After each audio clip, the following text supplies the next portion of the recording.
Hello, everybody. My name is Sahil Anand. I'm the founder and managing partner at Cedar Capital.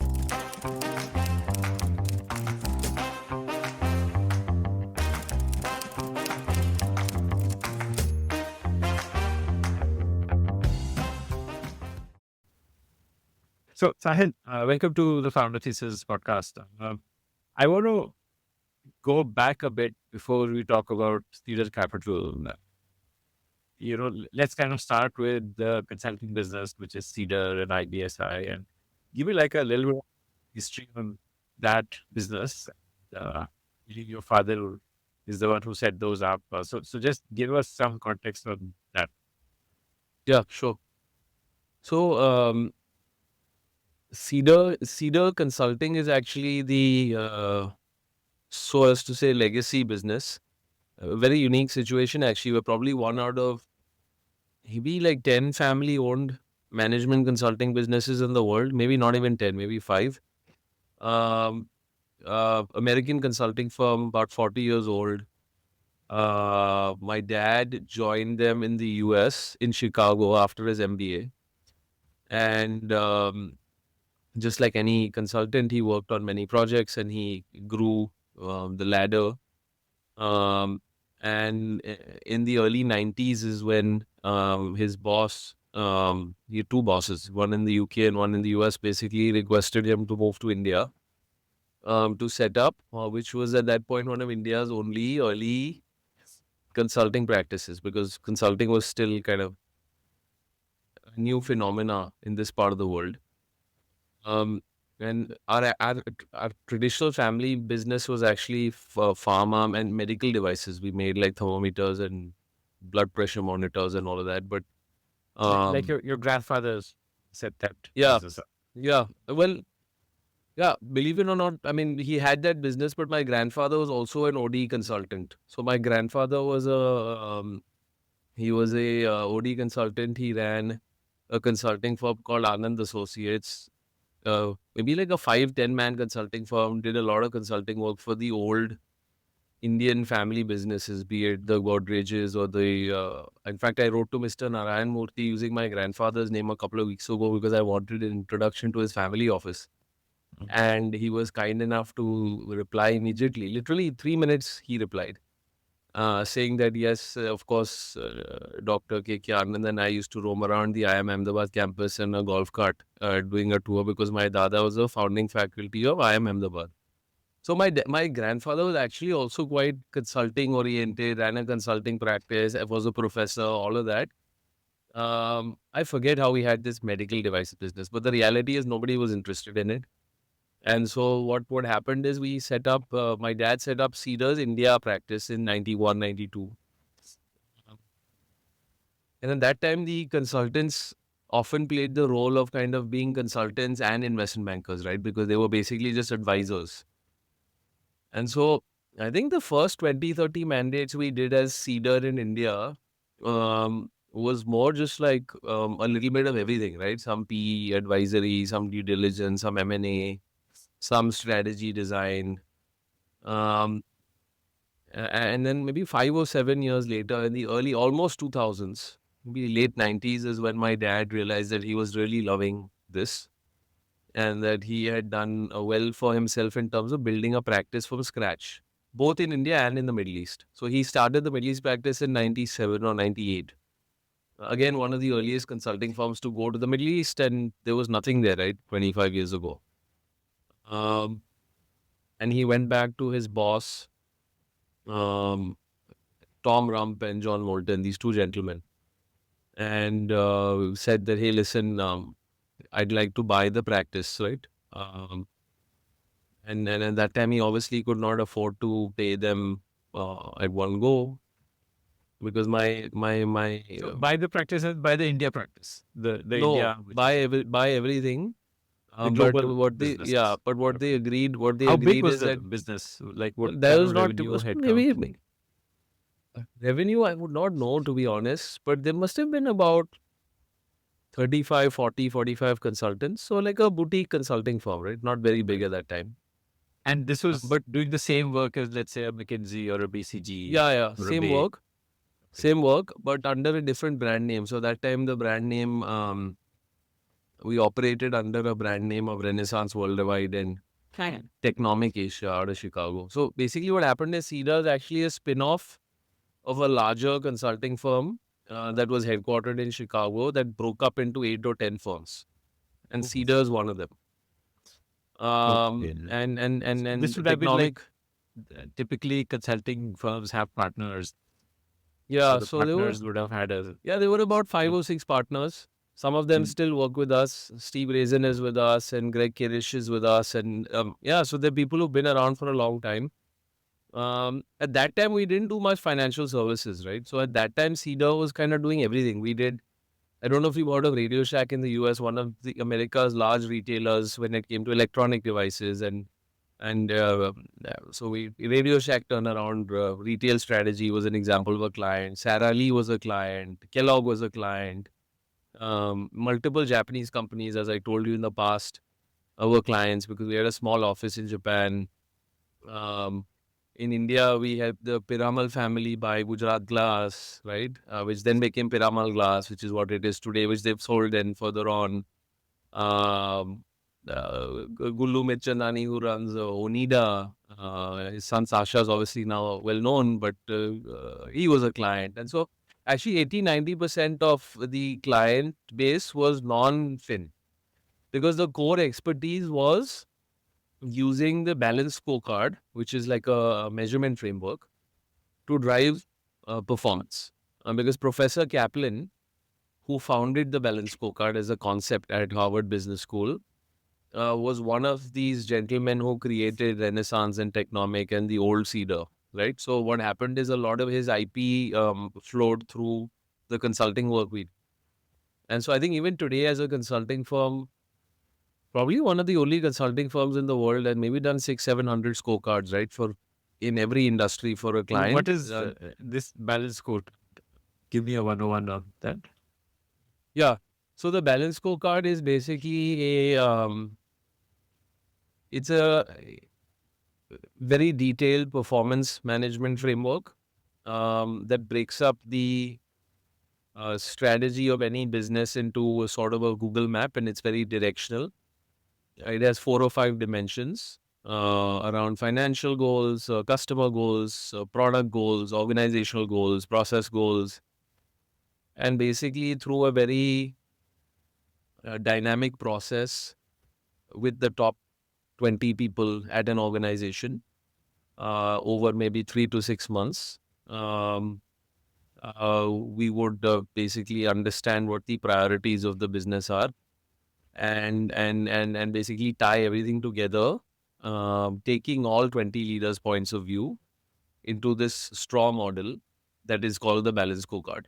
Where very quickly on a one pager you have your 4 or 5 financial KPIs and your operational KPIs, and it's basically meant to fast track performance. And often a lot of clients Cedar does this work for will print it, laminate it, have it in the drawers of all their CEOs and executive leaders or their CXOs, and it becomes a very efficient tool to just know what are the 10 objectives across 4 dimensions to get to X revenue. So we recently did this for when I used to work at Cedar, because obviously before the fund I was doing consulting and IBS Intelligence, which is the second business. Um, Uh, we had a Indian footwear company, a well-known Indian footwear company that's competing head-on with Bata. That is currently in that 1,200-1,300 crores of revenue. Wants to get to that 4,000-5,000 crores of revenue, which is where Bata is at. And basically, we spent 3 to 4 months with the family that owns the business and the 10 leaders on kind of designing what the objectives are across these dimensions to accelerate performance and go there. And a lot of it, as you know, in consulting is also about the execution of it, right? So I think the other big thing about Cedar is that we've been a very execution heavy consulting firm throughout. Um, a lot of consulting firms, especially the bulge bracket ones, were doing more design and kind of getting away with just kind of doing the front end strategy design and charging heavy amounts of money for that and then leaving out the implementation to the client.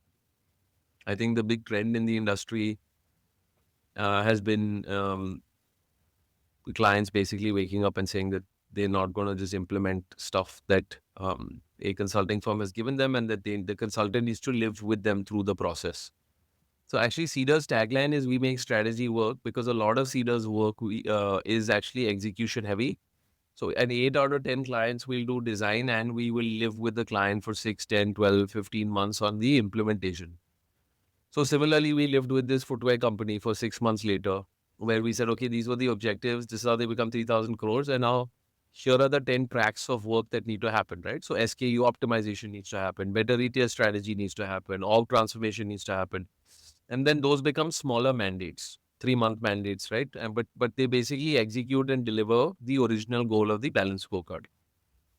Um, So your so consultant would look at the SKUs and would yeah, give advice everything. on how to Yeah, we would do rationalize the everything. SKUs. And okay, Yeah, the only thing we don't do is we're not like there's a couple of things we don't do, right? So we're not like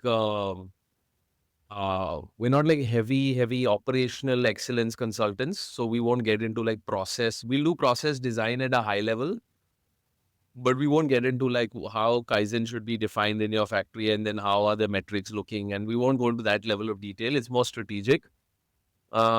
We don't do any like financial due diligence or accounting, any of that kind of research. We don't do M&A, so we're not like your investment bankers. We're just strategy consultants.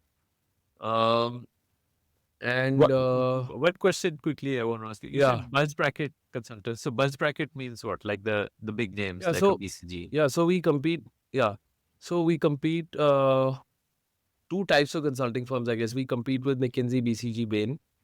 And these are called Um, buzz brackets.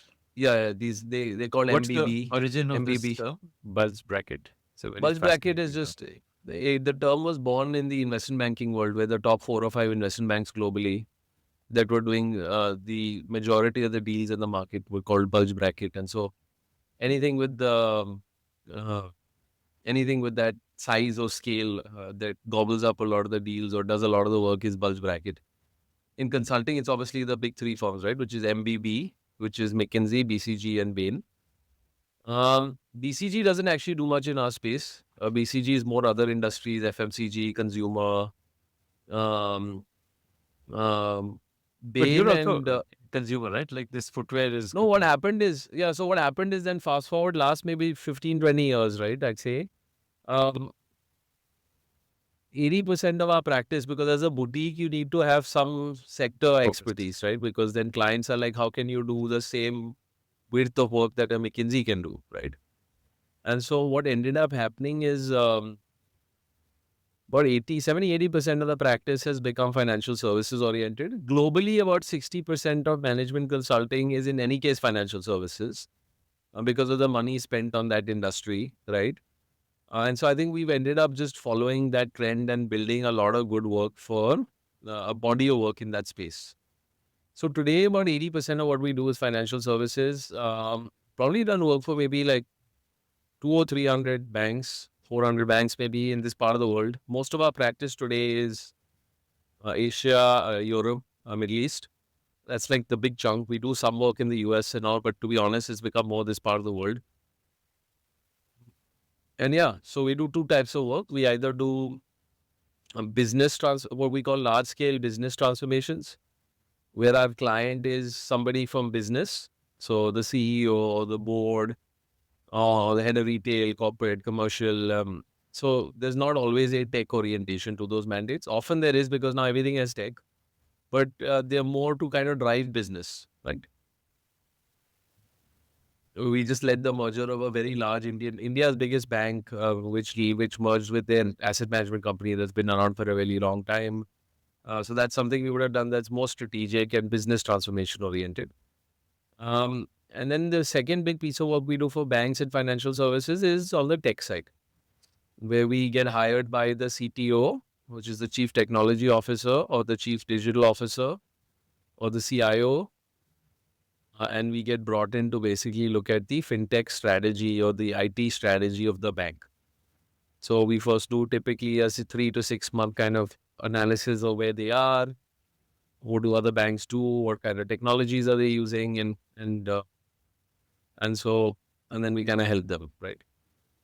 And So yeah, so we've become, our brand reputation now is very, very strong on everything financial services. And that's where we really win. When I say McKinsey and Bain, and it's hard to beat them, and to be honest, some of the other industries. But financial services, we beat them regularly. We lose to them regularly, but we also beat them regularly. And then whatever we do on the non-fin side is is it could be a chemical company, could be a plastics company, could be a shoe company, but very, very strategic, right? We are going in for this surgical 6-month project on this and balance scorecard execution, and we're doing something for a large Italian fashion brand right now, which is one of the world's top 10 brands, competing head on with LVMH on just an org transformation because the family is left, the grandsons with the team that may not have all the skills, right? And so quite We were varied, yeah. talking about who you're competing with. You said Yeah. on one hand, so that business transformation business is competing with McKinsey, Bain, BCG. The technology consulting is competing with like an Accenture, Infosys, or Yeah. Not Infosys really, because Infosys is often the vendor.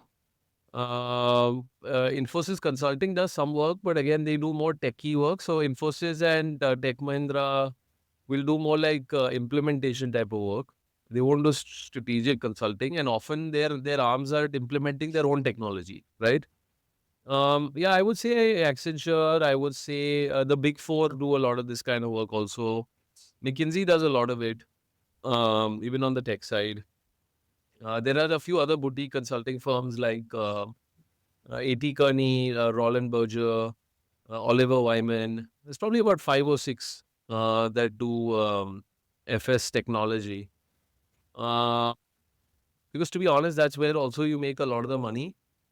Because if the bank is spending like $5 million on a piece of, well, not even, maybe even $10 million on a piece of technology, then they're definitely paying their consultant well enough to make sure that that $10 million gets spent well, right, of the tech. Um, and I think the other thing that's been positive is that it's been COVID and recession and everything else proof, in the sense that while all this unfortunate stuff has been going on in the world, the one thing that didn't stop, in fact, accelerated, was this whole spend on tech and digital transformation. And so I think it ties in well with that as well. which is a Um, bigger part of your business, tech consulting or business transformation?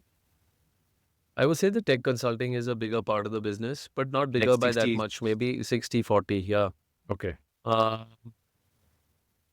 and then we bought this research company in the UK in 2015, right? Because we realized we're doing so much tech consulting that it would be nice to have our own like machinery of generating research internally, so that we're not dependent on kind of subscribing to external research. So there was a gentleman in the UK by the name of Martin Wybrow who founded this company in 1991 in London called IBS Intelligence. Um, IBS stands for International Banking Systems. So basically, the brand he built is very strong on research on fintech and bank tech and B2B and financial software, right?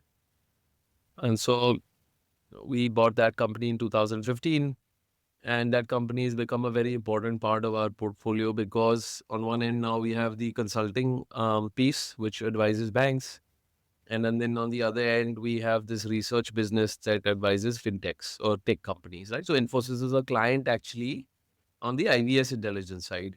Oracle is a client on the IBS intelligence side. There may be 300 or 400 global tech companies that are clients on the IBS intelligence side.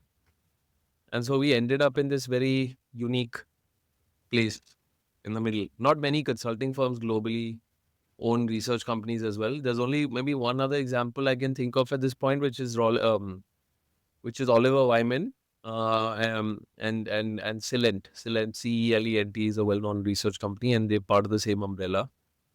But that's very powerful. I want to understand the business of consulting a little better. Okay. What is the How does pricing work? Is it like a very standard thing, like per hour, per man hour? This is our price, or how do you figure out how to No, price yeah, and I think yeah. So I think that's what's distinguished like body shopping firms. or very implementation heavy firms from strategy firms. Um, Without, I guess, naming them, there are firms that will just like on a slide, on their proposal slide, will just say that we'll give you 3 senior consultants and 2 consultants and 4 analysts, and their billing rate is X per day, and therefore it's like very mathematical, right? The whole process.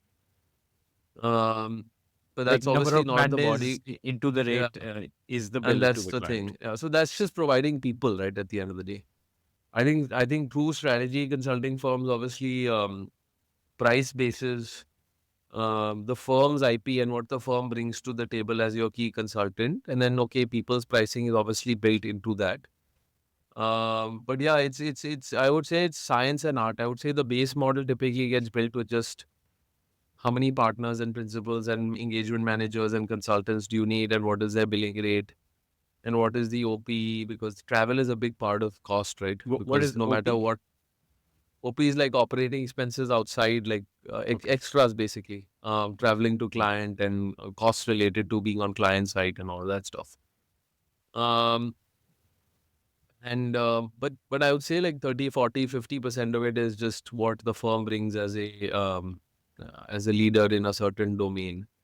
Um, and there's no right way to price that, to be honest. I would not be able to define it. Obviously, the implementation is obviously is generally priced um, uh, more high than a strategy design. Strategy design is typically a more margin because your people are just sitting at their desks. They may be doing 1 or 2 trips and they're giving you your output. Whereas on the execution side, Monday to Friday, they're on international flights coming to see you and spending time in your office. The execution piece is more skin in the game kind of pricing. So if your client achieves X, then the consultant, on top of the base consulting fee, you get paid X. It's milestone based sometimes, and clients like that because they can realize the output together.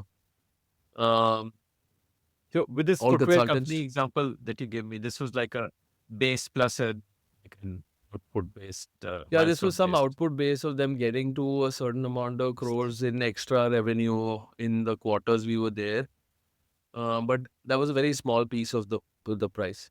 That's not a normal model, to be honest. I think consultants are moving towards that model, but it isn't the norm.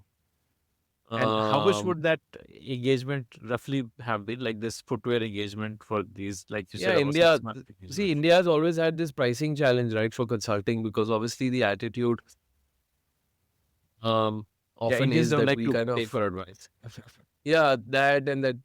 Yeah. Uh, if you don't understand the profession, then your approach is that no, we'll just hire people and fix it, do it ourselves, right? Yeah. And so What's the ballpark pricing like for this, like say the 6 month engagement with this footwear I would business? say like yeah.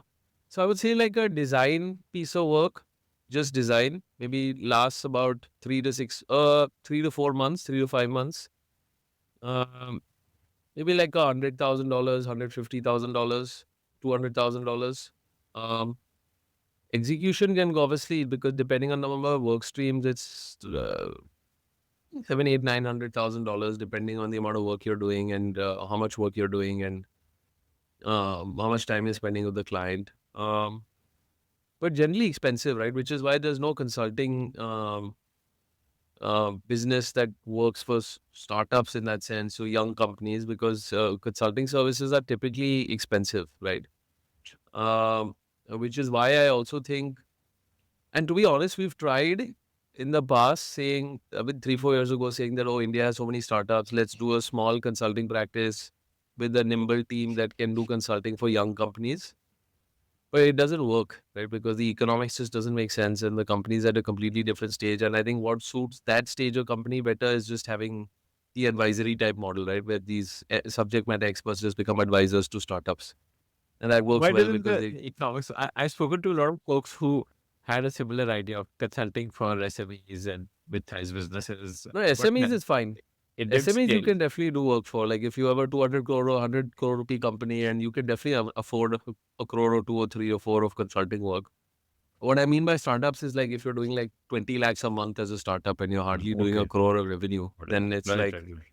um, and Yeah. So, and then the PE guys or VC guys who own them are also not happy about the fact that those young companies are spending money on consulting because that's not the stage they're at, right? And typically So, VCs act like consultants, right? Like a yeah, and lot of VCs act VCs. like consultants and they try to bring a lot of that knowledge. And so it's never made sense. So, yeah. So, our focus is just large corporates and banks, What are basically. the levers of growth for a consulting business? Like, is it about adding people or is it about demand generation?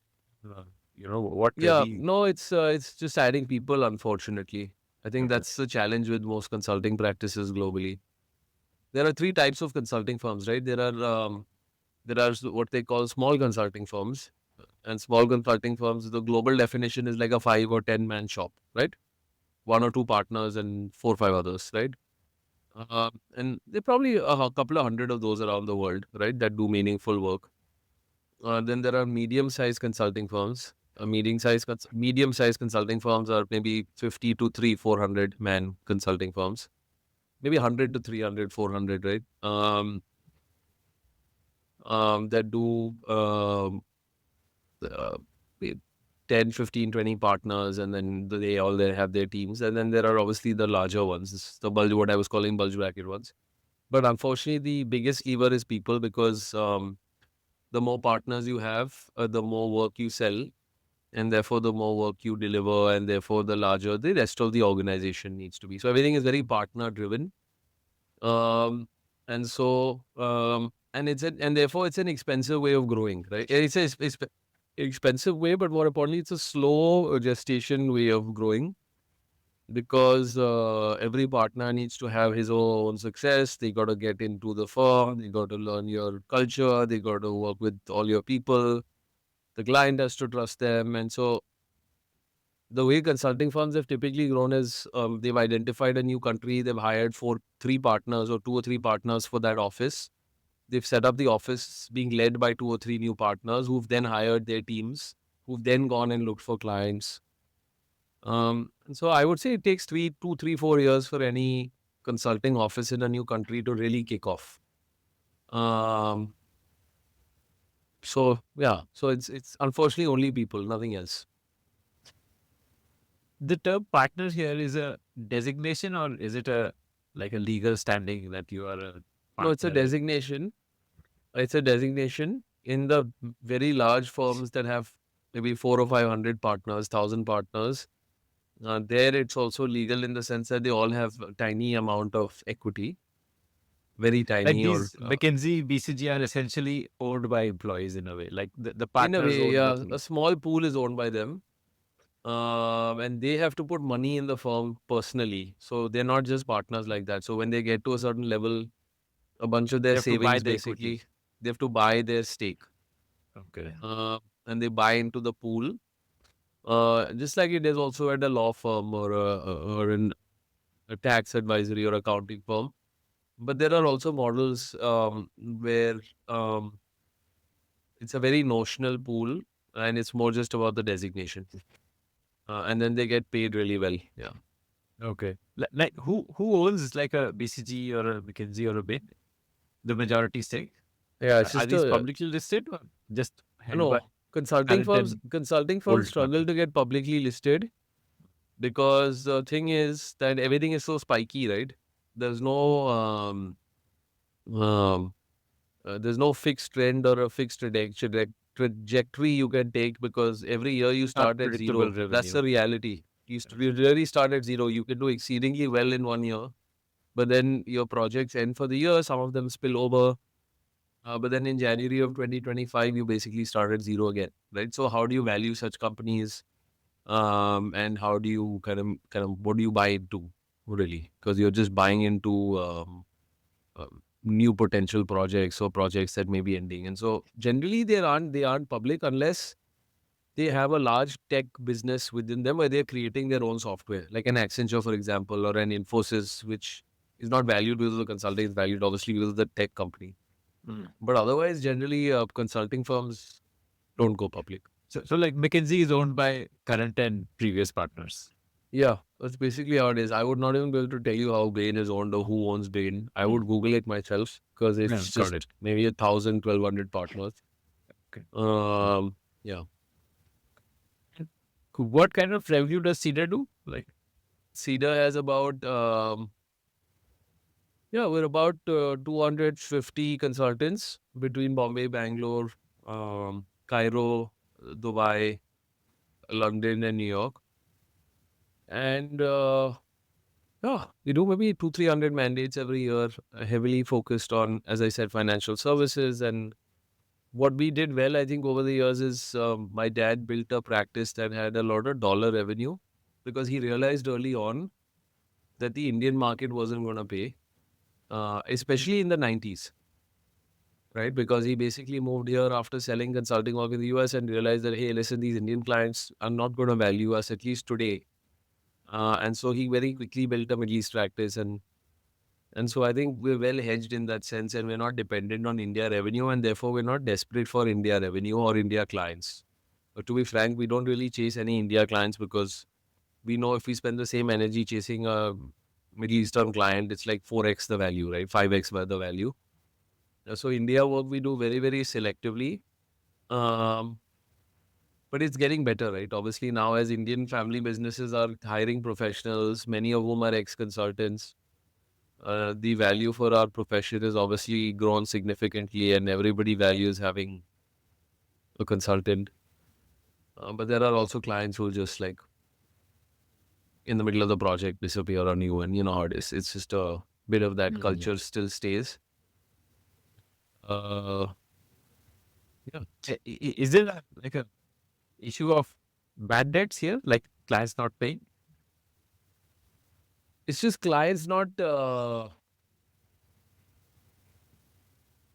I'm not saying clients not paying. It's just that clients not respecting the scope.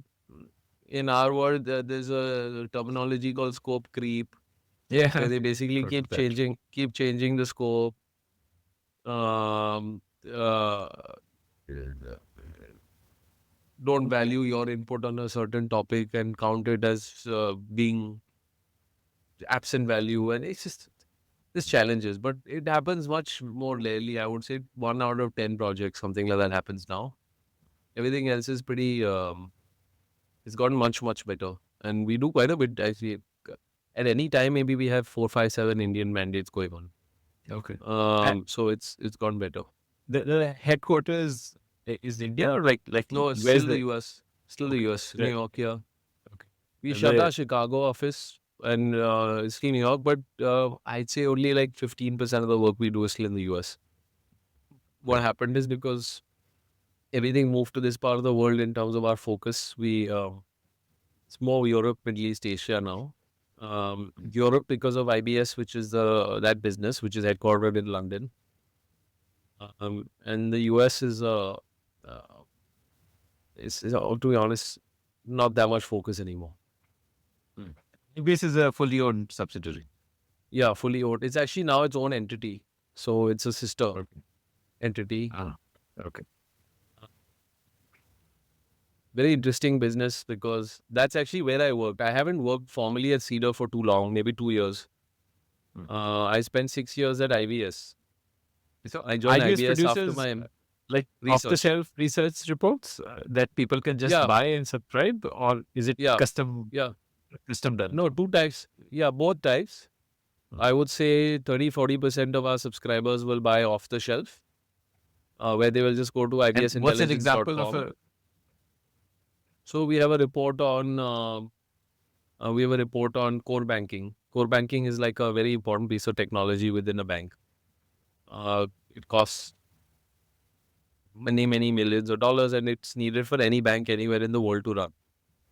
And so we have a report called Key Vendors and Use Cases and Implementation History of Top 15 Core Banking Vendors globally. And so if you're the CTO of a bank, or even if you're at BCG, to be honest, all our competitors are clients at IBSi. So even if you're BCG and you're doing work for Barclays, and your Barclays client tells you that, hey, listen, I need to know which are the top core banking vendors, the BCG partner or engagement manager will go to the IBSi website and buy the report. And then the report becomes immediately accessible. So off the shelf, we have maybe 7 or 8 products. We have reports, we have some white papers, we have a data portal. So if you're familiar with like the Bloomberg terminal, We have like an equivalent of that for research, which is built by us with our research only. And that Um, will have like all IT vendors which are serving it'll have financial vendors, it'll have institutes. their profiles, it'll have their sales, it'll have their key, their track record, it'll have their use case history, it'll have a library of their implementations. Um, so it's like the go-to place for any tech buyer to build intelligence before buying. Okay. That's what IBS does really.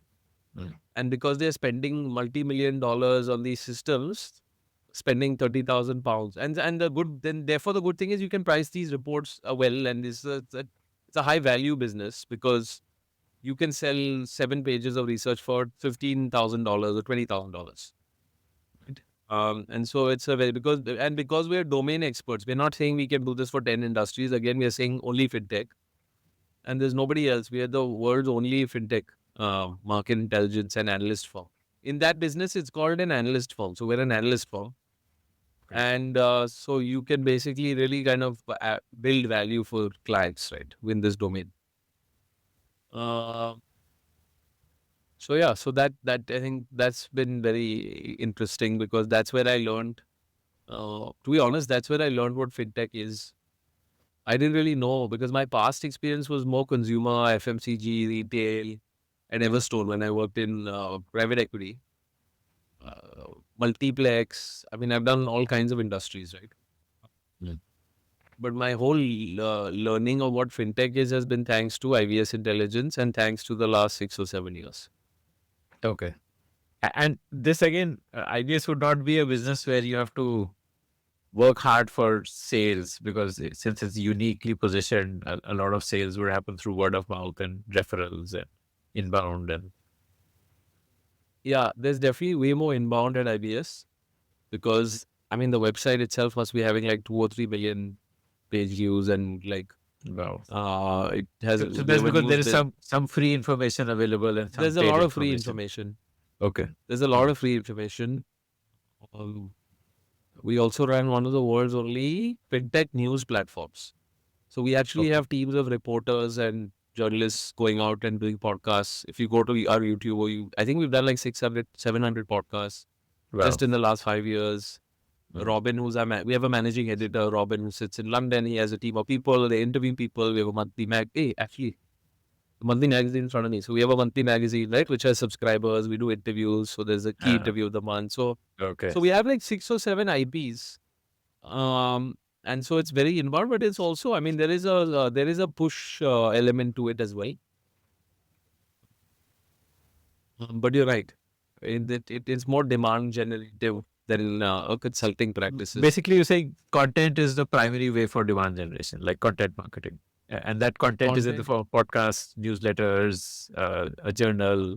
research reports, white papers, case Mm. study reports. But we also do consulting. So that's interesting. So because we know consulting so well through Cedar, what we said in the last 5 years, when we bought the practice, he was not doing any consulting, Martin. He was only selling reports and he only had 10 reports. That was his business basically. He built a really solid business with 10 reports and many hundred subscribers.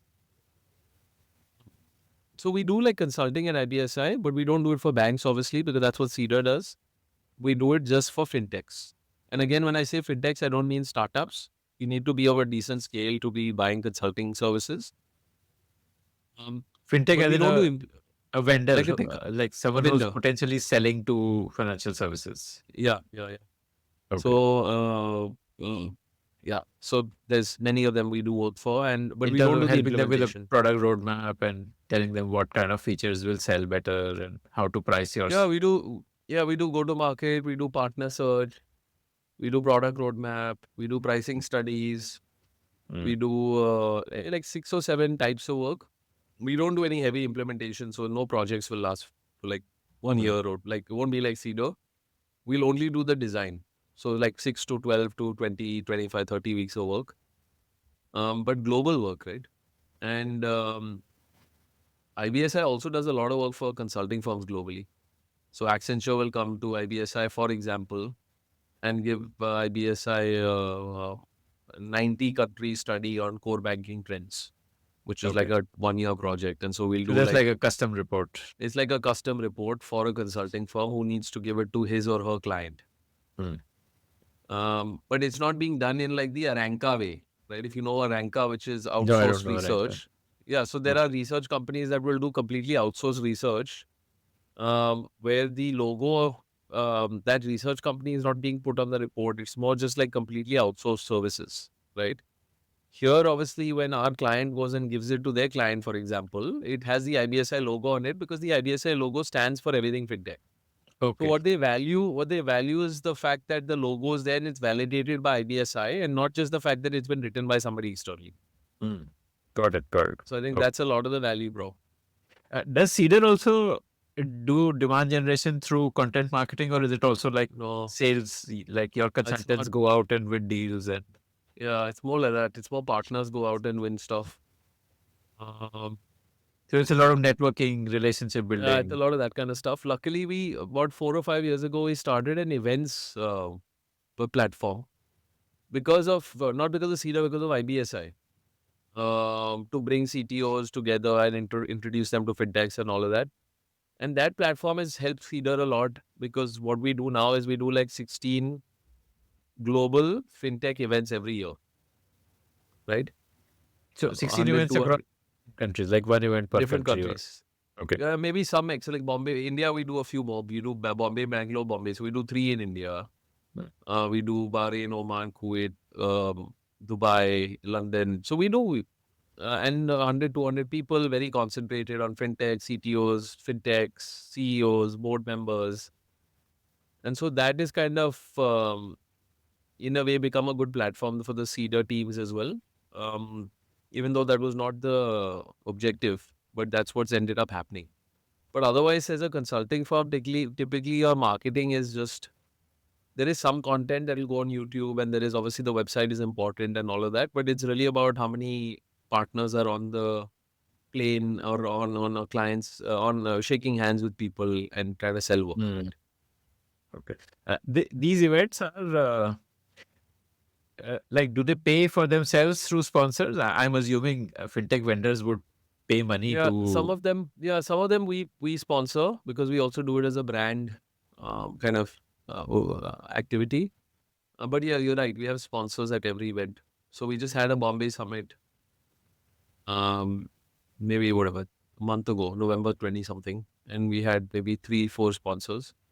But we're very happy to absorb some of the cost as well because it's obviously helps the overall, and especially the fund now as well, right? It helps everything. It helps the Mm.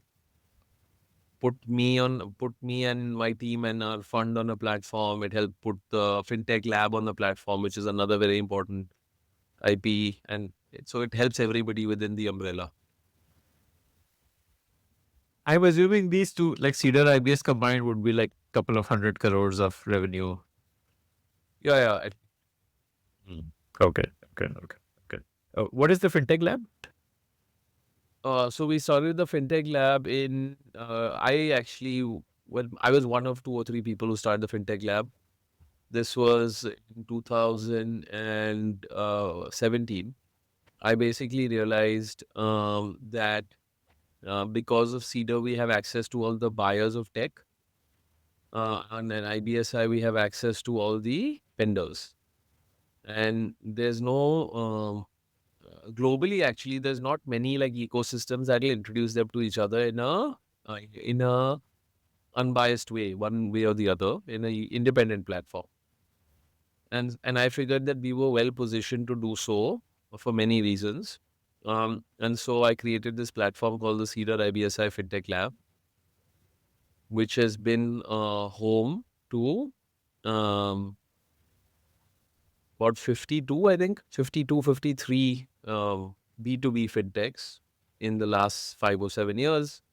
And basically, the objective of the lab is that if you're a vendor, you can be Infosys or you can be a 100 crore rupee company or you can be a 10 crore rupee company. But in essence, if you're a vendor and you want to access the market or access CTOs or buyers of tech, and if you want to gain from our knowledge and our research reports and all those things we spoke about, then you become a member of the lab and you gain from all these benefits we provide to you as a member. And how much does the membership cost? It depends on your revenue. So we have like a formula that basically will collect it. So obviously, if you're a large public company, Intellect Design Arena, Infosys, Oracle, you'll end up paying the highest membership fee. And if you're a more startup, and here we even engage with startup-y kind of companies, right? So this is the only model we have that engages with young companies. And now the fund, obviously, and the fund also benefits a lot from this. Right. Um, and yeah, so we've had many of these companies become members of the lab, and they benefit from our platform, and they benefit from our access to the Middle East and Europe and Asia. And so it's geographical benefits, it's research benefits, it's introductions to buyers of tech. Um, so and it's only, it continues to be the one of the only such ecosystems, at least in this part of the world. India, Mm. there's nothing else. I mean, there are obviously hubs like IIT Bombay will have Sign, and there are such things, but they're not labs in that sense. They are more incubators. When you come with your idea and then 10 companies, they'll help them grow. This is not that. This is not like a Y Combinator. It's not you're not born in the lab. You join the lab after you're born, This and is then more we of a help you. platform. It's an acceleration platform. Okay. Got it. Got it. Got it. Okay. Okay. So, Uh, yeah, so the lab has been an important. and what's the range of membership fees? Like broad. It's not that expensive. It goes from like $10,000 to $40,000. So Okay. from an annual perspective, it's very palpable for even emerging companies. Mm. Okay. So tell me about the fintech fund. What led to that? Yeah. So basically, given my experience at IBSi and the lab in the last uh, 5-7 years, I realized that um, we have this great domain expertise and potential opportunity to invest in um, early stage fintech companies because of uh, one, our ability to identify them early on because of all these funnels we have. Two, our ability to really due diligence these companies well because of, again, the knowledge we have in the space. And three, our ability to add value to these founders after we invest. Um, and so, and then I also realized that there aren't really any B2B focused fintech investors in the country. And while a lot of investing in fintech has happened, a lot of it has been in the B2C space, which we often argue is now crowded and very regulatory dependent. And those business models have their own challenges. And economically, those companies take a long time to make money, and so on and so forth. Right? They're more like AUM and lending and distribution of financial services types of companies. But where people have forgotten there's very, very important disruption is obviously these infrastructure or software companies that banks are buying. And we've seen that evolution over the years, right? And so I figured that, and that terminology is typically called bank tech or banking infra or B2B. Um, so I figured that we can be one of the only and maybe the only investor in B2B fintech and be a fintech fund, and not be shy of picking a certain sector because we obviously know the sector well. And so that's what we did. So we set up this fund that is a fintech focused fund. We don't do anything else. We don't shy away from people who ask us why we picked one sector or why we're going to have a concentrated portfolio, only 10 to 15 companies. Because we argue that this is a space we know well and we know what sectors and subsectors to pick within fintech. And most importantly, we know how to due diligence these companies and their use cases. Yes. And so, yeah, so that's what this fund is. For the moment, the fund is called Cedar IBSi Capital. We're waiting some trademark approvals. Eventually, we will have our own unique identity because we don't want to be too literally connected because we're actually an independent fund, AIF, we have LPs, all of that stuff. Yeah, India Incorporated. Yeah, we're an India fund. We also have a Mauritius feeder. What does And that mean? Mauritius feeder? it's just like for people who don't want to invest directly in the Indian entity, people who have dollar money will come in through the international fund. Okay. And then So that you fund have an feeds. entity in Yeah, Mauritius as well, absolutely. which can Yeah, take money yeah, and yeah, give it yeah. to. It Okay. just Got it. channels. Yeah. Okay. Got it. Got it. And what's the And size of this fund? yeah, the size is we were targeting to be a $30 million fund. We've raised almost half the money. We've done our first two investments. We'll announce our second investment very soon. We're currently working on a potential third investment. The idea is to build a portfolio of 10 to 12 to 15 companies within a span of 4 to 5 years. So these are software companies that are generating revenue by selling their solution to a bank or an insurance company. And so they're generating recurring revenue. When we meet them, they're already generating revenue. We don't invest in idea stage companies because for us, that validation is important. So And you're our a thesis, Series A investor, yeah, or we're like pre-series A. So okay, our thesis basically says that if you're a founder that has at least 2 or 3 paying customers, so that means you have about $500,000, $1 million of revenue. We enter then in a round size that's typically $2 to $3 million in size. And we basically will hold on to you and work with you and help you grow and help you find your next 50 customers and become like maybe 70, 80, 100 crores in size, which is a great journey from an investor perspective, right? So we enter when they're 3, 4 crores in size to about 100 crores in size. And we exit to a series B or C investor or somebody who's investing from a growth equity mindset or to a strategic. A big part of our fund strategy is actually exiting to strategics. And obviously, the thing we're proud of is telling everybody is that we know the strategics well, right? Because of the other business. And so, what I tell everyone is that from the portfolio we'll eventually build of 10 to 15 companies, we forecast that at least 50% of our companies we should be able to focus on exiting to strategics because they trust us for other reasons. And they would very happily take a look at our portfolio and see how it complements their current spaghetti or more traditional companies. Yeah, and we typically invest between $500,000 to $1 million. That's our initial check. We own between 5 to 8% of these companies. It's been an amazing experience dealing with these founders because even though they're like industry veterans in their own right, right? So what happens at B2B? B2C is more about building channels in fintech. So you're building like the app or the interface or the front end to basically lend on behalf of somebody else's balance sheet, for example. So the skill set for a founder there is often marketing, sales, partnership, distribution, and one can argue you don't need the gray hair and technical expertise that you need on the B2B side because on the B2B side you're building like software that integrates with banking systems and so on and so forth. And so typically what happens is not always true, but 80% of the time is that B2B founders obviously come with more gray hair or more experience at a Infosys or an IT services company or a consulting company. And so I think what's been very fun for us is that uh, even such senior people or people who are veterans like Satish, who's the founder of CogniQuest in our first portfolio company, was at Infosys for 27 years, right? So these are people with serious amounts of networks experience, ability to really raise their Series A and pre-Series A just with their friends and family, right? Because of the networks they've built.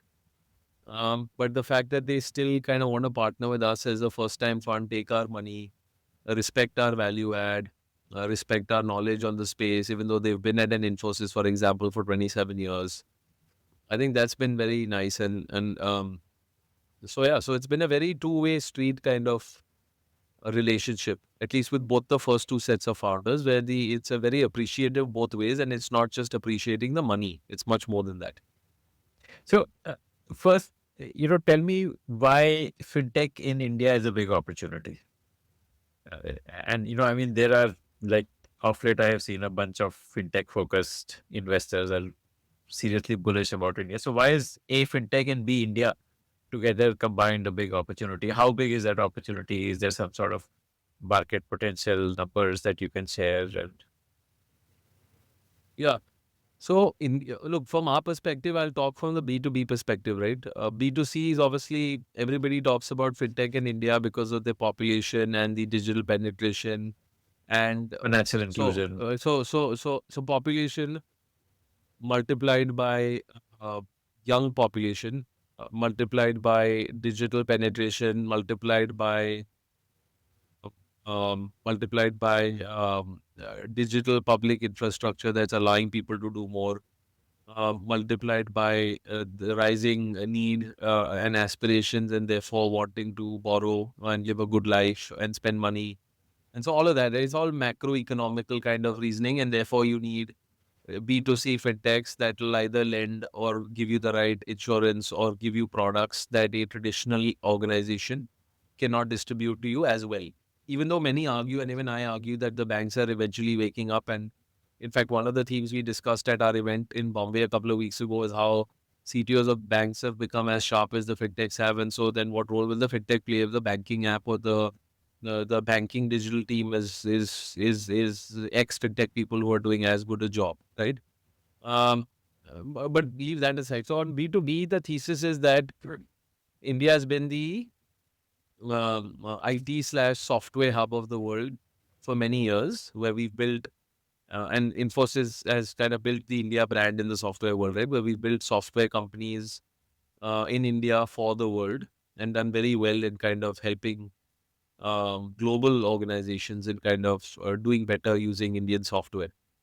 And because of the technical talent we have, and the population and the young population, and the education, we're able to continue to put smart people at work to build technology, right? And not just be a services country of the world. We're not just a KPO, BPO services country of the world. So that's why India, right? And why fintech, why B2B fintech is basically any bank or financial institution globally.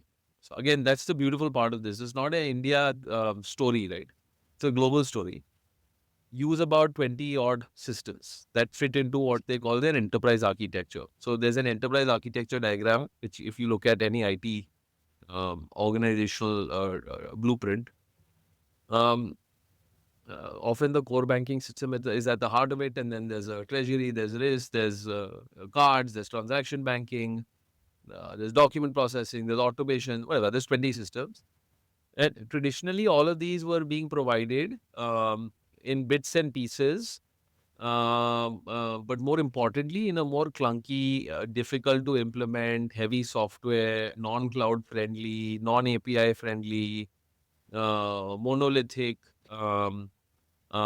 way by vendors that have maybe founded in that wave of the early 2000s, been around What 20 do you mean plus by the years. word monolithic here? So they provide you a system, or they provide you a solution, and then whether So you it's want all or 6 out nothing. of 10, you It's can't not like break it up. It's not you cannot simplify it and break it up and modularize it. Hmm, If somebody is selling you a system with 20 modules, but you actually only need 9 modules, you still need to buy the whole system. So it's not got it. modular. It's very Okay. spaghetti, what we call Hmm, spaghetti systems.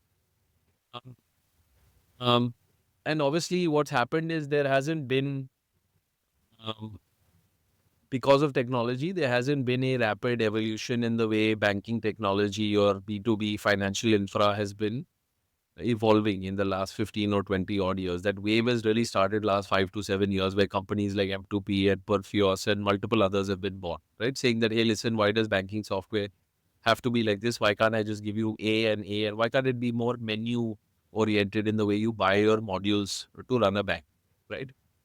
Um, and so there's been this wave of basically Bank Tech 2.0, which allows the CTO or a CIO to buy systems to suit his or her needs, to integrate it with in-house systems, to have it all on premise, or have it on a hybrid or fully on the cloud, to deploy it in many countries at the same time if you're a global bank.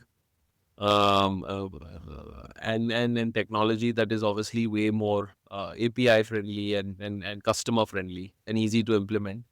And most importantly, technology that doesn't have a heavy capex orientation to the implementation, but has some implementation cost, but is also opex driven. And so there's this wave of what we're calling B2B bank tech or financial infra, and the world is your oyster, because banks in the US to banks in the Madagascar Islands to banks in the Middle East to India are all dealing with the same pain point of having outdated technology. And we've seen that very close up close and personal because of Cedar and IBS intelligence over the years, and the vendors and their challenges they face, and the banks and their challenges they face, right?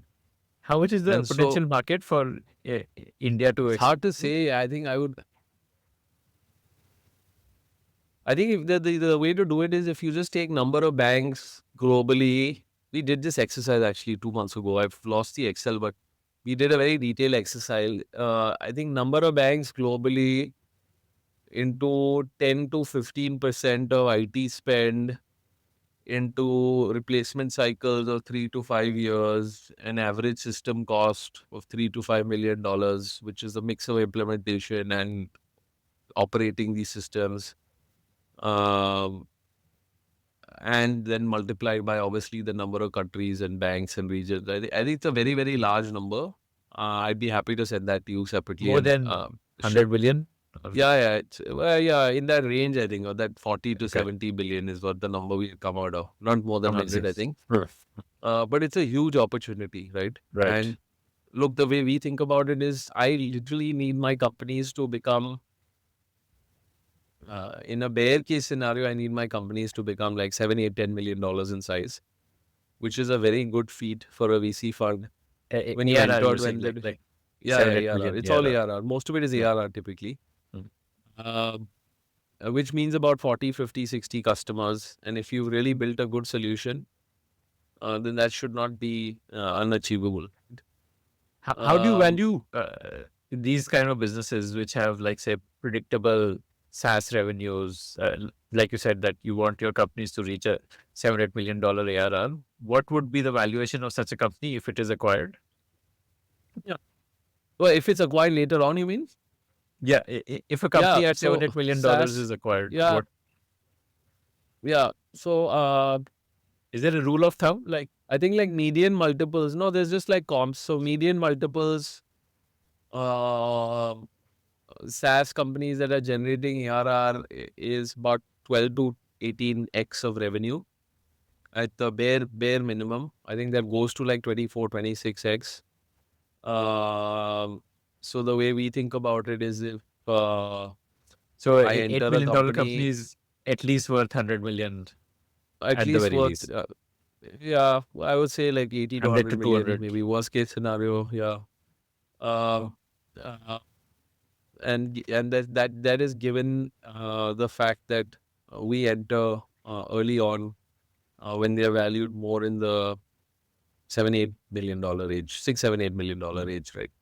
What So is the from a multiple fund you perspective, typically are comfortable from a fund perspective? Like, what multiple of it's hard, ARR? because early stage is obviously more on You're uh, taking a bet on the growth and yeah, it's more opportunity. dilution and it's more taking a bet on the growth. And we come across two types of companies.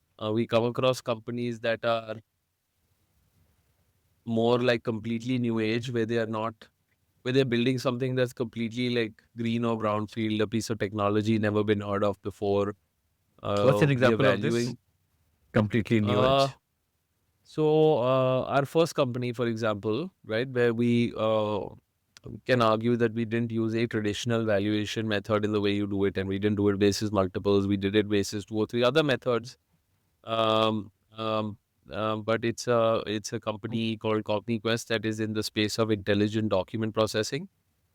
So far, all document processing has been Like, say, using insurance OCR. claims, stuff Yeah, like yeah, that. yeah. So it does insurance claims. It has use cases in KYC. equity research. It has use cases in trade finance, many Okay. corporate banking or know your business, KYB, corporate onboarding type of processes. Where basically it's a mature industry in the US. There's probably about 20 IDP companies. But if you look at the rest of the world, there's maybe 6 or 7 in total. India, there was definitely really nothing else of significance that came to us. And it uses the team is 4 or 5 people. It has a mix of English literature majors who built the NLP model, which is the natural language processing model, and some ex-Infosys team members who built the AI model along with them. And what this technology does is it can pick up the same 8 or 9 data points from any unstructured document, regardless of how it's templated, right? And it can do thousands of documents in a day. and it's an efficiency piece of software, but also helps kind of revenue recognition in terms of being able to do more because you're being more efficient. And it has use cases in as when we invested, it has use cases in the US where it's doing work for mortgage applications and mortgage documents of various US counties that have their documents in different formats. And so we thought it was a very disruptive space because we didn't find too much other technology in there in this part of the world that is much different from OCR. And as we speak, this company has multiple POCs ongoing with insurance companies and banks and some equity research companies on how they could buy a license or the platform subscription to a Cognity Quest platform in order to train their teams to basically just do 60-70% of the manual work that's being done right now. How So, is it so different this from OCR? It's so essentially it's different machine from vision. OCR. Like, Yeah, it's machine vision, but it OCR still in many places requires you to have training to train the model or to create a template every time you have a new type of document. Here, as long as at the get go you have enough data and you train the model once, the model keeps self learning and does not need to be retrained for a new template or a new type of document, as long got as it. it knows which Okay. data fields are important. So it's more like Mhm. an evolution of OCR. Um, and so whether Akshay's name is on page one in document one, and then 6 seconds later, when document two is being analyzed, if the first name is on page 64 and the passport number is on page 8, it would not really matter if the model's been trained. It takes 3 to 6 months to train the model to get it up to that 90% plus of accuracy. So that's essential. Without that, obviously, it's fruitless, right? But the minute you cross that 4, 5, 6 month threshold and you get into that accuracy range, and you've trained the model so as to say, then it really becomes like a platform for your team to use and keep extracting data from. So that's what we would say is And like a how did you non-traditional. value it? So you say you didn't value as a multiple of It's ARR, you more on use other dilution, so it's methods. more about kind of Okay, how that much you were stake you want to comfortable with, like have. at least a I- 15% or something like that, I You would know, you assume. want Like, to have like our thesis is that we want to have 5 to 8% of these companies, and we see what the last round was at, which is a friends and family round, and how the business has changed ever since that round 14 or 15 months ago, and therefore what it deserves to be at today. So it's a mix of art and science. you take 5 to 8% today, or your goal Yeah, is to have 5 to 8% today, after initial check. dilution? Okay, Not today. okay, Yeah, so got initial it. check will take Mm. 5 to 8%. Um, Right. Which seems low, yeah. right? If you're doing less number of bets, then why don't you have more concentrated stake? No, I think with our check size, Akshay, which is 500,000 to 1 million, in a good quality pre-series A round, if you want to go for revenue generating companies. See, if we were going after idea stage companies, then we can get 10, 15, 20% at an early stage because they are valued at 30, 40 crores, right? But because we've set ourselves this threshold of the fact that you need to have revenue, which means you've already done your friends and family, you have revenue, um, and then your pre-series A is typically like $3 million round.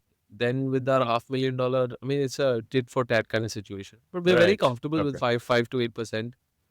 I think, like I said before, the good thing is that it's been a two-way street in terms of the way these founders are treating us, right? We're on the board at CogniQuest. One can argue that with a 5%, 6% stake, then why would a founder do that? Yeah. In the second and third investment, also, we were likely to have. What are the other Uh, spaces? The second and third investment. What kind of products are they doing? yeah, so the third one, we're still working on a few, so I won't comment on that. I can tell you about like the kinds of companies. But the second company is it's in a it's it's in a space that tracks and calculates and automates uh, incentive payout and calculation for uh, for large Sales. sales forces of banks and insurance companies. So people who So have feet something on that's, street. I guess, competing with a Waymo. Waymo is something similar, I Eh, guess. Yeah, yeah. I'm not familiar with that company, but in India, we found maybe one or two other companies that do similar things.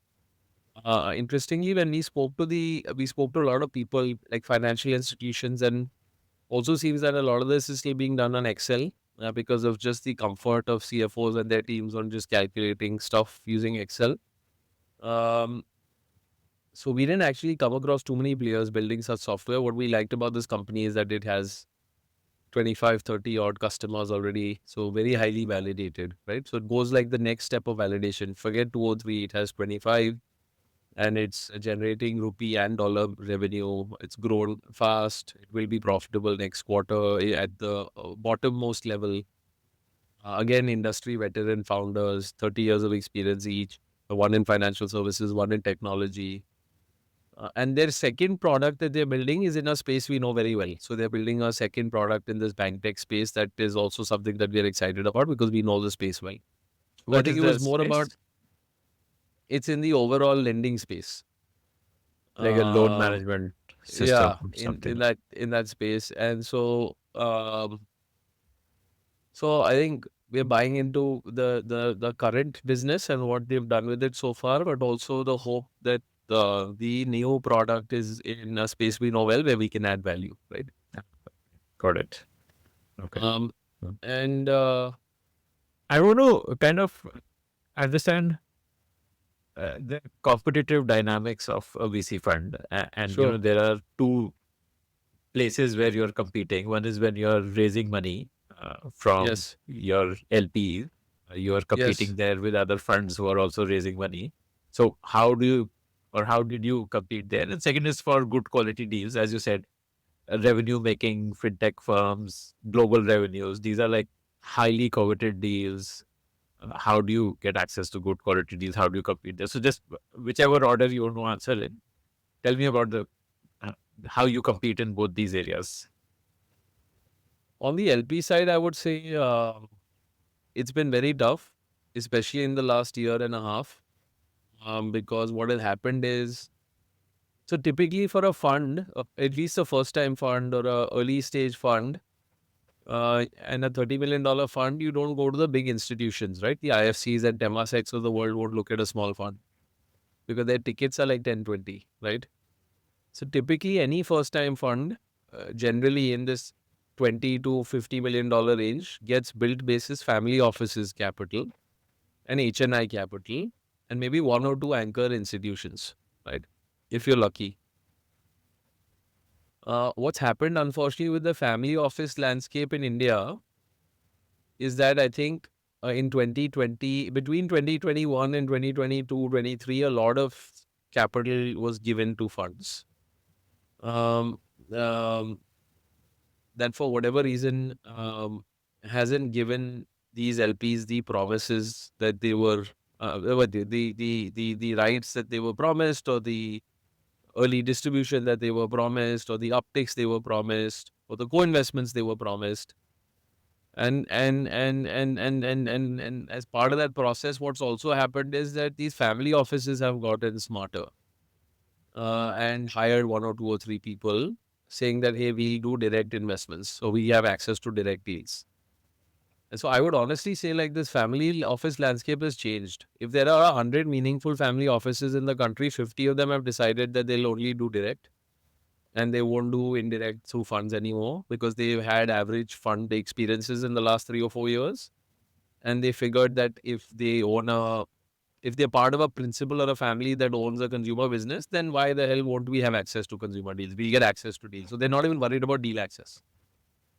And so I think it's become extremely challenging because half that pool is basically gone silent or learned the business and wants to try it themselves. They may wake up a few years later and say oh my God, we made a mistake and we should have just focused on more indirect. But for now, that's the strategy. When it comes to competing with for capital, it's tough. I think it's very tough to be a first time fund.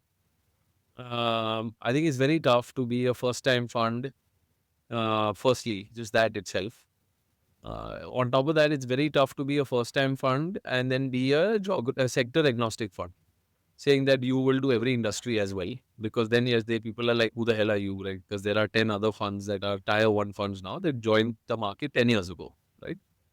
So I think where I've been winning, or where me and my team have been really pushing the envelope and winning conversations, is this whole focus on FS technology. Anybody who believes in financial services, anybody who believes in this, okay, B2C companies are nice because you get to read about them in the newspaper and say that this is my portfolio company, and you have a little bit of that mushy fame, right? But anybody who's over that and realizes that maybe the B2B or backend infrastructure companies are now leading the disruption, and that banking systems are outdated, and that entering at a revenue stage is better than entering at an idea stage, and that our platform story of helping them grow and add value and all of that is strong, which it is, and that's the feedback we typically get. Then that's where I win. So these 6 or 7 USPs. And I think the fact that we've been running a lab, which is very unique, right? Not many VC funds, forget first time funds, even like second, third time funds have been running their own lab for the last 6 or 7 years. And the fact that the lab has not been an investment lab. See, there are other labs that they're like, oh, we put 10 lakhs in each company. And okay, that's fine, because that's again then spray and pray, right? You're putting like 10 lakhs in 50 companies in your lab. And then again, there's no strategy really. I think the fact that it's been an acceleration lab, which is what these companies really need, right? And we can put 50 logos on the table, and we can let you do reference calls with 5 lab members. And we can let you do 5 reference calls with CTOs of banks who've experienced our other part of the business. Um, and the fact that we have 4 operating partners. So the team is very strong because it's 6 of us on the investment side, and then 4 operating partners, and then strong advisory and IC. Um, and the fact that we really understand bank tech, right? So I think where I've been winning is just the fund thesis of the stage, sector, subsector, um, and but it's quite I mean, it's quite difficult out there right now. Mm. I guess someone who has conviction on B2B fintech, for Yeah, them, there is no better choice than you, but it's just about finding those people who have conviction, or yeah. helping them build convictions. A lot That of what would I be do is also like mm, educating them, because like everybody doesn't know what B2B fintech is. right. So actually, if I am meeting like a potential investor, like half my pitching is really education, and then the other half of my pitching is pitching. Mm, So some of my pitch decks have like educational material too, and I have like a separate deck that is just educational material and no mm, pitching. mm, So okay. you really need to be well equipped, because people don't they don't grasp it immediately. Because unfortunately, what's happened is that the definition of fintech in India has all become B2C, right? In the last 5 or 10 years. And then the minute you say fintech, people are like, oh, regulation and this and ATM. that. Because every day RBI is banning something or the other, right? Mm, mm, So you got to first educate them saying, hey, listen, by the way, this is not B2C. It's unregulated. It's geography agnostic. It's software. We are entering when they have revenue, not when they're at an idea. So it's a journey. It's not as straightforward. Um, but it is, I mean, that's what makes it sharp, right? You said that family offices didn't get what they were expecting. Uh, my understanding is that the only thing you expect is at the end of that 7 year fund life, you get a certain return. What else do family offices No, expect? they expect co-investments. I think that's the big thing. I've spoken to a few family offices who been promised co-investments on every transaction done by the fund if they invest X amount of crores in the fund, and then basically they haven't heard from the fund on any potential investments. Family And offices, and why wouldn't a fund do that because the for? round size because the round size doesn't allow for it. The deal is moving at a high momentum, and you don't want to lose time by introducing the family office, because then Uh, the round slows down. okay, You okay. want to control the dynamics as opposed to letting the dynamics go out of your control by bringing other parties into the round. Right. And good deals are always like Yeah, and high super momentum. hot. Yeah. A lot of Yeah. people fighting to get in. Yeah. Yeah. Mm, I've spoken to a few family offices who've been like, oh, we made these investments in funds, and then we were promised co investments, and we were promised knowledge flow or pipeline flow, and then not much of it has happened. okay. And then obviously, I've also met family offices that have invested 5, 7 years ago, where obviously they're a bit disappointed with the returns they've gotten. And so, um, And so the approach right now is more wait and watch, saying that let's get some distributions from our current fund managers before we look at new fund managers. Okay. So it's a mix. Yeah. And what about how you compete for deals? Honestly, that's been much better in the sense that it's been more good news there. I think because we are known as a brand, as the Cedar brand and the IBSI brand, and for now at least, literally the fund is named after Cedar, so that recognition is there immediately, right? Um, I think we've been getting quite a bit of deals, either inbound. The fintech lab has passed us. CogniQuest actually came from the fintech lab, so that just Yeah. proves that we have a prop deal flow. Yeah. Satish and his team were in touch with the lab to join the lab. At which point, Angeline, who's my colleague, who runs the lab, introduced him to us. Um, so we have those 7 or 8 sources of really prop deal flow internally. We've also built some technology in house. So we built a tool called Pipe Vision, which basically takes everything from all the funnels every Monday and puts it in my bucket with Subit, who's my co-partner. So we get about 60, 70 companies a week through that funnel. Out of that, about 20% of them are Indian companies, right? Because keep in mind, a lot of our coverage is global. And then all 20% are typically looked at very carefully by my team. And many of them are, I think if you interviewed the first 2 sets of founders in our portfolio, the second one soon, they will both tell you that they were not in the market, and other funds will tell you they didn't know they were raising money. And that these are very high quality companies that we hope, obviously, the market will have access to.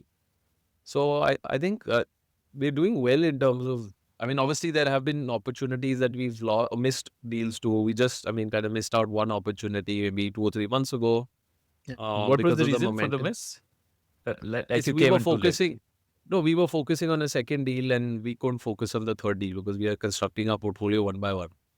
We are not really going like 3 at the same time, and we obviously Okay. have our own thesis. And so the timing didn't match. All our bandwidth was on deal number 2 when deal number 3 moved faster.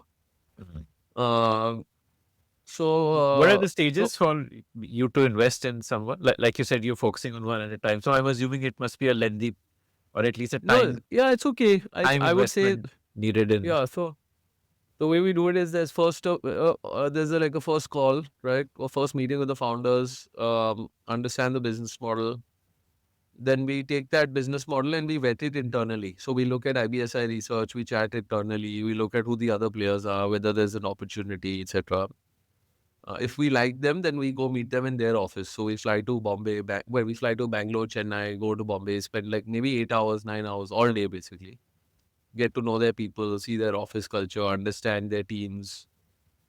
We spend a lot of time understanding their sales teams, right? Because a lot of the sales processes here also are quite complicated when you're selling to a bank or an insurance company. So we don't just want to meet the founders, we want to meet the next level of salespeople you have. Some companies don't have it because they're too young, but some do have the next 5 salespeople under the founders, right? Um, we then, as a step 3, if we like that, we do a product demo where we have the Cedar and IBSI guys join. So at any product demo, we have about 20 people on the call. It's a 2 or 3 hour demo where the founders demonstrate the solution as if we were going to buy the solution. So they show dummy data, they simulate the solution, they That's show like how a it technical works. due diligence. Well, Diligence. we go into more of a tech DD later. This is more like Okay. a business and high level tech Use case due use diligence. cases. Okay. We then start collecting all the data, um, just to kind of understand the business. Um, Projections, number of customers, use cases, org structure, all of that kind of stuff. Uh, yeah, and then obviously we get into, if we like it and we're really moving forward, we structure the transaction. We have a term sheet, all the standard fund documents, and then as part of the DD process, in addition to the FDD and LDD, What which is is the standard FDT stuff, financial due and diligence? LDD is legal. Legal due So diligence. Okay. these are more typically outsourced, right? Hmm. But we also do a TDD, which is led by the Cedar team. Technical due Yeah. diligence. So there's a Cedar partner and a team of 3 people who literally we staff them as if they are an external agency. Hmm. Um, and they basically will do like a 50, 60 page TDD report going into like the roots of the tech because Okay. that's their expertise. So I think that's another very strong value add. In fact, we were just with a potential LP who was sharing some negative experience he had on an investment they made directly as a family office where they didn't have the ability to understand the product technically, and they made this investment and later on realized that a lot of the work was being done manually by a tech team or a managed services team. And so I think our ability to, and I sent him a sample of this TDD report. I sanitized it. I took out the company name and I sent it to him, right? And I think the fact that we can do like a really going into the heart and lungs of the solution, technical due diligence, understanding the green flags and the red flags and the orange flags, I think that's very powerful because that also helps us design the roadmap for the company once they're in the portfolio, the product roadmap and the technical roadmap, right? So we identify, for example, that company X does not have the uh, cloud partnerships and infrastructure it needs in order to be able to sell to a Middle Eastern bank, because a Middle Eastern bank is sensitive in 3 different areas. And the company hasn't experienced that yet because they were generating all their revenue in India. So before they tap the next 100 banks in the Middle East as an immediate priority, they need to do A, B, and C in terms of cloud and APIs, or they simply won't even be taken seriously by a Middle Eastern bank, right? So contextual TDD it is, right? So it's very helpful for the founders as well. How much of your time goes in fundraise and how much goes in deal sourcing? That's And very tough. I would say like 60% and 60%. So, so 120%. Yeah, it's tough. I have, so for me, LP meetings are, um, they take priority just for anybody raising a fund, right? Yeah. I will drop pretty much anything unless I have a board meeting for a portfolio company or I have something regulatory in nature with SEBI. I will drop anything for an LP meeting. And yeah, I mean, that's how I would say it. I would drop anything for an LP meeting, and then all other time I'm not in an LP meeting is on, I would say, two areas. One is pipeline, and second is just institution building, right? Because what we are not trying to be is just like a group company of Cedar, because we are not, right? So for now, obviously, we sit in the Cedar offices and we leverage some of their research and knowledge, but that's really it. I don't want the overlap to be more than that. We're very clear about that, which is why I ejected myself from Cedar and IBSi. I have no roles there, right? And so I think just institutionalizing things, DD processes, templates, building this tool called Pipe Vision. So we have a prop deal flow tool, writing good quality LP quarterly updates, making sure IC memos are amazing, making sure that if an investment gets delayed too many months after the IC, drafting a very good quality IC update as to why the money hasn't been called and the deal hasn't happened yet, and how has the company changed ever since we had the IC. So a lot of just like stuff that will institutionalize us and not just make us dependent on Cedar IBSi too much, because we don't want to be. Amazing. And obviously then is on the investing side. Okay. Awesome. Thank you so much for your time, Sahil. It was like a extremely educational session. Thank you. Thank you for doing this.